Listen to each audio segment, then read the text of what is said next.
Hi viewers, welcome to my channel. একটা গুরুত্বপূর্ণ update নিয়ে তোমাদের সামনে আজকে আবার একটা হাজির। তো তার আগে বলবো, যারা নতুন আছে তারা অবশ্যই চ্যানেলটাকে সাবস্ক্রাইব করে বেল আইকন প্রেস করে দেবে। এডুকেশন ভিত্তিক এবং নিয়োগ সংক্রান্ত নানান তথ্য জানার জন্য আমার চ্যানেল সব থেকে প্রথমে দেওয়ার চেষ্টা করব।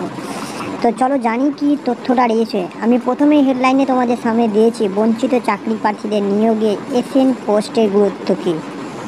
অ্যাকচুয়ালি আমরা যে ডেটে সুনামি হয়েছিল 19শে মার্চ, সেই ডেটটা আমরা দেখেছি, সুনামিটাও আমরা শুনেছি, জানি।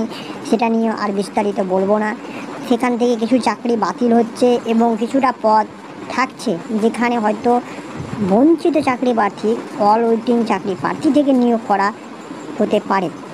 তাহলে একটা বিষয় আরও উঠে আসছে যে যদি সেখান থেকে বঞ্চিত চাকরি প্রার্থীদেরকে নিয়োগ করানো হয়, কারণ তারা বঞ্চিত রাস্তায় বসে রয়েছে অনেক দিন থেকে, তারা যোগ্য, তাদেরকে অবশ্যই জয়েনিং করাতে হবে। এটা একটা বিশাল বড় সরকারের কাছে হোক, কোর্টের কাছে হোক এবং ওয়েস্ট বেঙ্গল স্কুল সার্ভিস কমিশনের কাছ থেকে হোক, এটা সত্যি একটা গুরুত্বপূর্ণ বিষয়। তাদেরকে যতদিন পর্যন্ত জয়েনিং দেওয়া হবে না, যতদিন পর্যন্ত স্কুলে প্রতিষ্ঠিত হচ্ছে না, তারা যেতে পারছে না, ততদিন পর্যন্ত কিন্তু ধর্ণা মঞ্চ থামবে না। সেই বক্তব্যটাও কিন্তু সেই বঞ্চিত চাকরি প্রার্থীরা বলেছেন। আমরা একের পর এক ভিডিওয় সেই সমস্ত তথ্য দেখেছি।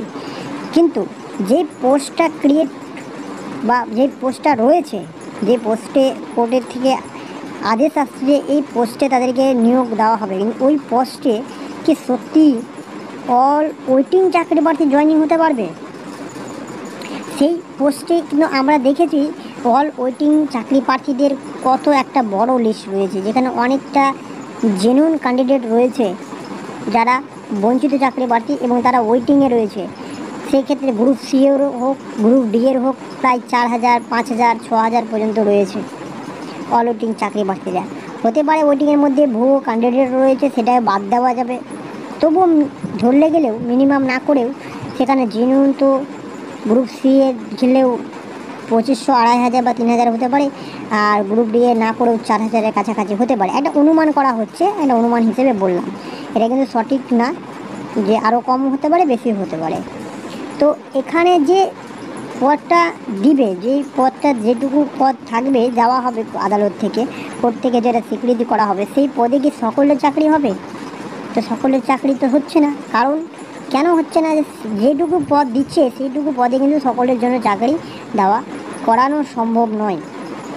এবং নির্দেশ অনুযায়ী যদি চাকরি হয়, যেহেতু বঞ্চিত চাকরি প্রার্থী, কারণ যদি তাদেরকে যোগ্য হিসেবে চাকরি দেয় এবং যতটা বাতিল হবে সেই অযোগ্যগুলো, সেইখানে পদের কিন্তু সীমাবদ্ধতা রয়েছে। কিন্তু যোগ্যদের পদের জন্য এসএন পোস্টের অনেকটা ভাইটাল গুরুত্বপূর্ণ। যদি এসএন পোস্টটা ক্রিয়েট করা রয়েছে, সেই পোস্টটা যদি না দেয়, তাহলে কিন্তু অল ওয়েটিং চাকরি প্রার্থীদের জয়েনিং করানো অসম্ভব হয়ে যাবে। এটা একটা গুরুত্বপূর্ণ আপডেট এবং সকলেই জানে বিষয়টা। তো এইখানে একটা আপডেট উঠে আসছে যে রিসেন্ট যে 3 তারিখে হোক বা 5 তারিখে হোক একটা হিয়ারিং রয়েছে, যে সেখানে আরও কিছু তথ্য হয়তো বেরিয়ে আসবে এবং সেখানে আরও পরিষ্কারভাবে জানতে পারা যাবে যে জয়েনিংটা কত দিনে হচ্ছে এবং কবে হচ্ছে, ভোটের আগে না পরে, সব কিছু আরও ভালো করে ক্লিয়ার করে জানতে পারবে।